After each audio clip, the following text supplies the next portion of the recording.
PM Narendra Modi બુધવારે African દેશ ઘાના પહોંચ્યા. ઘાનાના રાષ્ટ્રપતિ જોન મહામાએ રાજધાની અક્રાના એરપોર્ટ પર તેમનું ભવ્ય સ્વાગત કર્યું.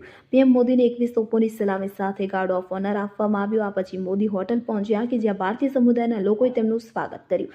હોટલની બહાર ભારતીય પોશાક પહેરેલા શાળાના બાળકોએ મોદીજીને સંસ્કૃતમાં શ્લોક સંભળાવ્યા. બાદમાં તેમણે રાજધાની અક્રામાં જ્યુબિલી હાઉસ ખાતે ઘાનાના રાષ્ટ્રપતિ સાથે દ્વિપક્ષીય વાટાઘાટો કરી. વડાપ્રધાન નરેન્દ્ર મોદીને ઘાનાના સર્વોચ્ચ સન્માન the officer of the order of the star of ઘાનાથી નવાજવામાં આવ્યા હતા. આ ઉપરાંત બંને દેશોએ 4 અલગ-અલગ MOU પર હસ્તાક્ષર કર્યા. સર્વોચ્ચ સન્માન અને પીએમ મોદીએ કહ્યું કે ઘાના દ્વારા સન્માનિત થવું મારા માટે ગર્વની વાત છે. અગાઉ તેમણે ઘાનાના રાષ્ટ્રપતિ જોન મહામા સાથે સંયુક્ત નિવેદન બહાર પાડ્યું. વધુમાં તેઓએ જણાવ્યું કે ભારત અને ઘાના આતંકવાદને માનવતાનો દુશ્મન માને છે, એટલે કે માનવતાનો દુશ્મન માને છે અને તેની સાથે મળીને કામ કરશે. આ યુદ્ધનો સમય નથી, પરંતુ વાતચીત અને રાજદ્વારી દ્વારા સમસ્યાઓનો ઉકેલ લાવવાનો છે. બંને દેશો સંયુક્ત રાષ્ટ્ર એટલે કે UN સુધારા પર એકમત છે. આ સાથે બંને પશ્ચિમ એશિયા અને યુરોપમાં ચાલી રહેલા સંઘર્ષો પર ચિંતા વ્યક્ત કરી હતી. વધુમાં તેમણે કહ્યું હતું કે ભારત અને